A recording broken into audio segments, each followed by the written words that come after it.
This is Bob Rogers from ULD Care, and I'm delighted today to be recording a video interview with Simon Leung from Cathay Pacific. Simon's official job title is quite lengthy. He is Cargo Standards Policy and Operation Support Manager, and part of his responsibilities includes ULD operations, and he's been involved in ULD for around 15 years now. And of course, it goes without saying, as a very large cargo and also passenger airline, Cathay Pacific has a lot of ULD in their operation. They move a great deal of cargo. And so they're probably at the forefront in having to deal with the operational issues that confront the industry.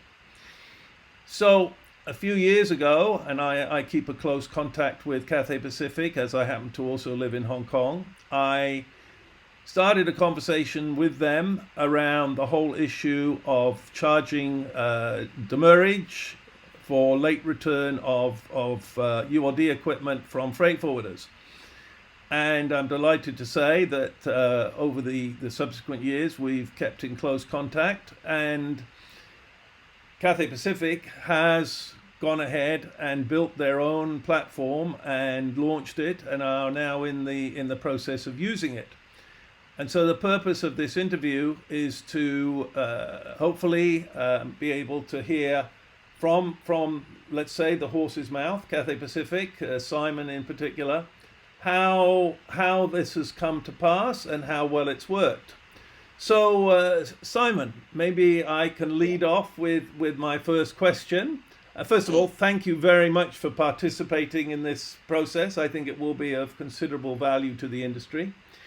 So my first question is, could you give a short briefing of the size and scope of the Cathay Pacific ULD operation, and at the same time provide our audience with some insights as to why Cathay felt it was necessary to invest considerable human resources and financial resources in tackling this problem head on? Okay, so thank you for inviting me for the interviews. And then during the this so-called COVID period, we have around 20,000 ULD circulated in our levels. That means that we have 20,000 ULDs. We have to manage this one. In which, by that time, that we have all around 7% that were being held by various parties, classified as overdues. That is that we released to the agents, mainly is the cargo agents. We released to the agent, but the agent can unlikely to return the ULD on time to us. According to the TAC rules requirement, this is previously we are talking about 5 days, the marriage period. But in that 7% of ULD is not able to return to us the deal on time, the deal various reasons. So for us, we do have some ULD transferred to the interline, but the interline, the overdue is never a big problem to us because we can get use of some common platform to do the clearance, just like the IATA clearance house or IULDDG, to do the demurrage cost transfer. And so therefore the interline overdue is not a big problem, but the real problem to us is the agents. So of course, because of that, our focus on the ULD side, outside movement, the airport, the restricted area, and our customers. So that's why we trying to create a so-called cafe demurrage program, and then we introduce and then try to give a push to the agents to return our ULD to us on time. Yeah.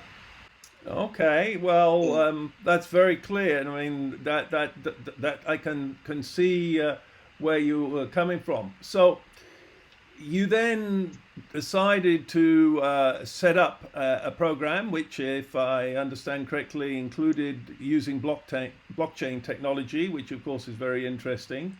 So, but could you give me some idea of what was involved in setting up your system to administer this program, and how did it work out? And is there anything you think you would have done differently with the benefit of hindsight? I think that the most important thing is that we have to convince the trade, the industry, that we have to provide them tools to manage the ULDs, the inventory, with the accurate and easy to use. I think that this is the key. Without this issue, then most of the agent will argue, hey, I don't have this ULD on hand, I don't have that on hand. Always arguing is the low use. It's wasting the time trying to figure out which ULD you are holding for. Yeah. But since we are working with our ULD suppliers, so on a digital side, the ULD feed, that means that we install the chips in the ULD, and then by capturing the information over there, and then we can have all the instant information about the ULD, where are they, and then where does this ULD release to that agent or to which agents, then we can capture this information. So basically, with this information available, and then we store it with the blockchain data technology, then we keep all the information in the computer, then and we can have accurate information for the on-site information for the ULD, where are they, and then we base on this information to negotiate with to talk with our agents, or to chase them to return on time, and also if they are not able to return on time, then we can release we will charge them for the demurrage. Yeah. Okay. So just for my understanding and our audience understanding, does the platform provide on-demand, online visibility to the freight forwarder? Can a freight forwarder in Los Angeles go online and see if how many PMCs they're up for? Does it work that way, or does that still have to be handled manually? This is the ultimate goal that we want to let the agent have a look where is the ULD. But at this moment, we can only provide the information by our size. Okay, so you basically monitor the system and then send them an email and say, hey, you've got 15 of our PMCs. And we got some evidence, and when will the ULD release to use, and then when do you pick up the ULD, then we get the information and share the data with them. Yeah. Well, I tell you what, in my opinion, collecting that information is a big start. If you've got that record, you're already well on the way. Okay. So, so perhaps we've almost started into so how would you consider, or what stage would you consider yourself to be at in this project? Are you halfway there yet? How far away are you from having it as good as it's going to get? Yeah, currently we do have introduced this demurrage program in Hong Kong and in US as well. In Hong Kong, it's functioned very well because in Hong Kong, the business situation is quite, I would say, it's quite mature. So basically, the agent will handle both incoming and outgoing shipments together. So that means that they collected ULD from the incoming shipment. They will use it for the outgoing shipments. Yeah, as soon as possible. So basically, the marriage, the system, the situation in Hong Kong is not too bad. But however, in the other country, probably the agent, some of the agent is only dealing with the incoming shipments only. Okay. So they will hold their incoming ULDs for a certain period, and then after a certain amount, they will return to us. Then definitely with this practice, they will exceed the demarriage program, demarriage period. So then, and we will charge them for the demarriage on this one. Okay. Yeah. And then another issue is then when we deal with the demarriage stage, demarriage. So I think the real situation, real challenge is that we cannot. There is a low common platform to doing the charges. Yeah, some of the agents, some of the U.S. agents, I would say they are using the PayPal, something like that. The other system, some of the one is using IATA clearing, some of the one is using ULD. So it's create a lot of complication to us on the administration side. So when you ask me where are we now at this stage, I would say that we are just a little bit in the middle. Okay, I would say a little bit in the middle. It's not. It's still a long way to go to the end results. Yeah. Thank you for that insight, Simon, because that sort of fits with my impression that the biggest, yes, managing the location information and the transfer information, recording that is clearly the first step. But the administration, airlines are simply not set up these days to manage all the paperwork necessary, and so a big part of the solution has to be working through automated payment platforms and so on. So yes, I think that's absolutely critical. Absolutely critical. Yeah. Okay, so. I think you partly answered this question in your previous response, because one of the things that we find particularly perplexing is that if we look across at the ocean shipping industry, who has somewhere in the order of 10 million shipping containers compared to the airlines roughly 1 million, the ocean shipping industry absolutely charges demurrage for everybody. There is no such thing as a free pass. The rates may change, the free days may change, but there is no kind of just, return it when you like. On the other hand, the air cargo industry has basically gone for basically a very relaxed approach. So when you started to introduce these charging, what kind of response or did you get from the freight forwarding communities? Was it an acceptance that this is necessary, or was it howls of protest, or where did it come from? Fortunately, within the company, we work as a team. Our commercial team helped us to promote this idea to the agents, and then collect the feedback. Initially, we do receive some feedback from the commercial team saying that can we waive this demerit charge? But I'm talking to our commercial team. If we are doing that, then we would defeat the purpose of the demarriage. So that's why with the help of the commercial peoples, then talk to the agents and to understand that this one. What is our aim to introduce this program? We are not trying to generate revenue from this demarriage. So in fact, we want our ULD back to our level within the agreed time. This is what the major purpose, major objective for this program.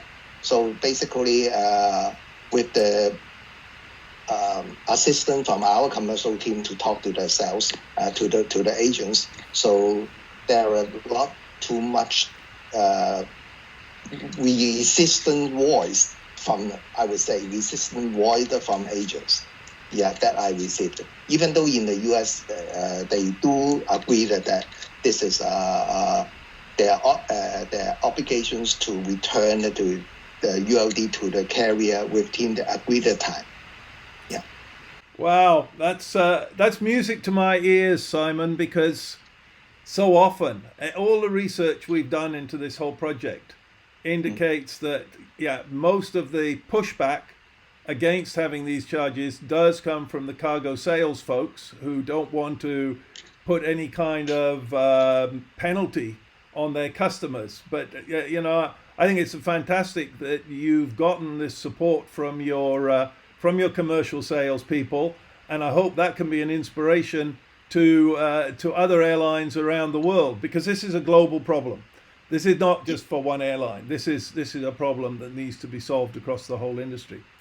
Okay, so really, then my last question is, given that you've now had this in operation for well over 12 months, right? I think even maybe longer. What have you been able to measure? Any improvements in the flow of the equipment? Measure for the flow of the equipment. In Hong Kong, I do see there is a successful story over there, and we see the great improvement. So this is I don't have the figure on hand actually. This is my feeling is that I think more than 80% or 90% of the ULD are able to return back to the carriers. They return back to us on time before the demurrage program in Hong Kong. Very, very good. But in US, the situation is a little bit, I would say, a little bit worse than Hong Kong. That means that they have only 80% to 85% that they are able to return on time to the carrier. This is because in most of the case, when the ULD arrive in the ULD outstations, they will truck to somewhere off stations. So they need some time to truck back to the truck hub, or to other stations. So that's why this is caused another difficulty for us to trace for the ULDs, and also not for us, for the agents to trace the ULD back to the carriers. Yeah, okay. So it's good to hear that you are seeing some measurable improvements, or at least some significant improvements since you've introduced this program. So it sounds like it's been a worthwhile initiative. Yes. So basically, we do have a plan to introduce this to our entire networks. Right. Yeah, right. But we're introduced by this year or next year. It's subject to situation, because currently with the COVID situations, that some of the city may be locked down, and a lot of activity may be affected.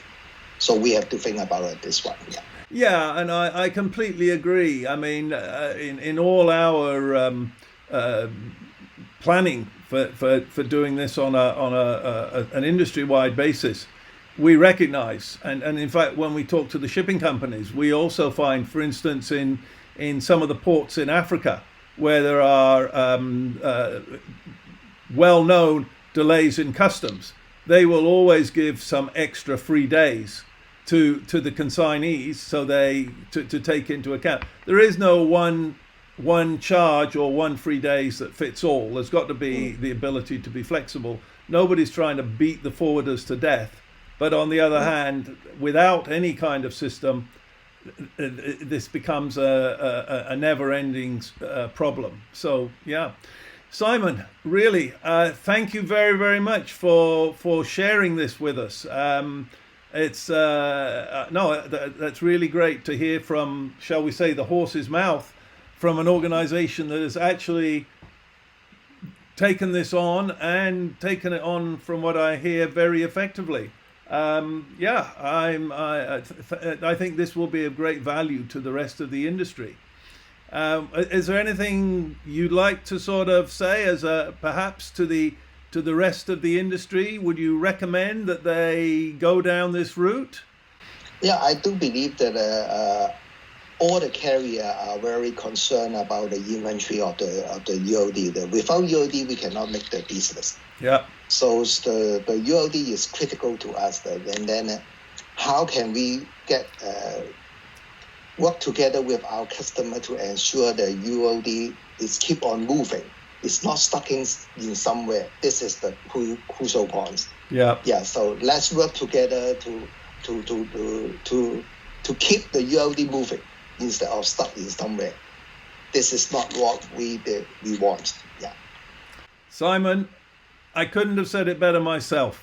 Thank you very, very much for taking these few minutes to share your experience with us. I think it will be a great value to the industry as a whole. Yes, thank you very much. Yeah, thank you. Yeah.